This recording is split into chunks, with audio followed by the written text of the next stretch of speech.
In 2006, in an athletic directors conference, I sat in on a workshop that briefed us on concussion management program impact.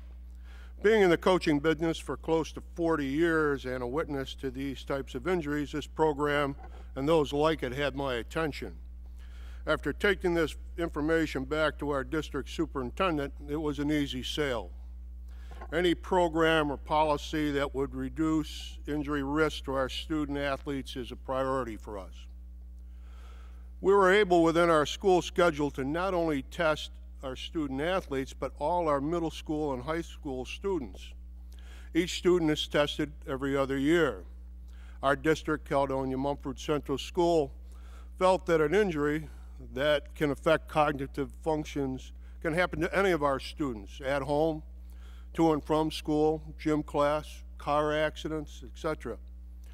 Coverage for our total middle school and high school student population, and not just athletes, is important.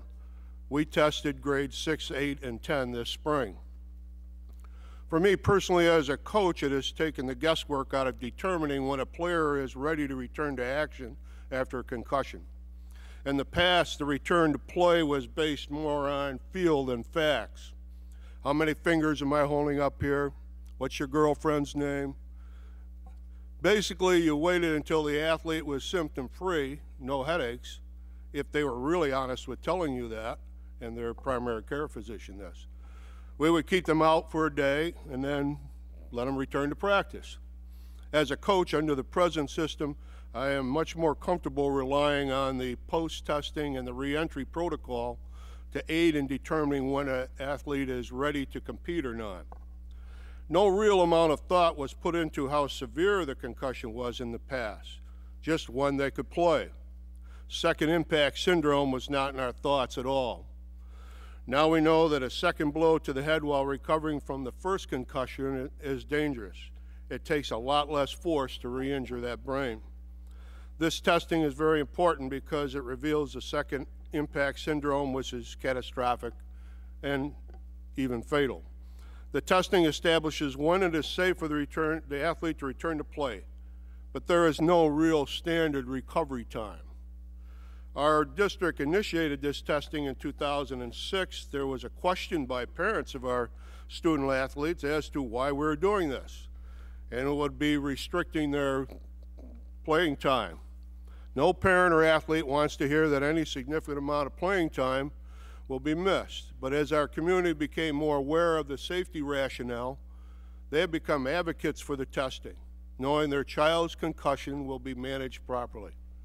Another aspect of our testing has been to educate our classroom teachers. The student athlete that is concussed can have serious cognitive difficulties that will impact their classroom learning. Oftentimes, there has not been communication between athletics and academics regarding how an athletic injury can affect classroom achievement. The student that is now quiet, listless, having headaches, dizzy, not responsive, can have a legitimate medical reason due to being concussed, and academic aid can be used to address this. To personalize concussion management even more this past season, my starting tailback became concussed. The district, parents, medical staff followed the protocol outlined in Impact. All felt that he was ready, was well on his way to recovery to play again this season. That was until he reached phase 4 of the reentry protocol, that being non-contact skill drills that are sports specific, where he was having headaches. Again, following protocol, he had to retrace his recovery steps.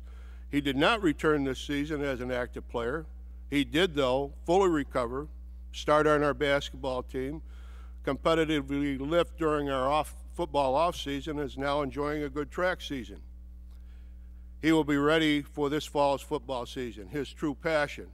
As his coach, I did not want to lose my number one back, but most assuredly, I did want him to be healthy and safe. That was the real number one in my life and in his life. We are in a comfort zone with concussion management in our district. We have full confidence in the system. Most assuredly, as coaches, we do not want to see these injuries. But we know now that a concussed student can be properly diagnosed and managed. The student-athlete will get better and will play again. Thank you for the opportunity to testify today, Mr. Chairman, and I'll be happy to answer any questions. Thank you, sir.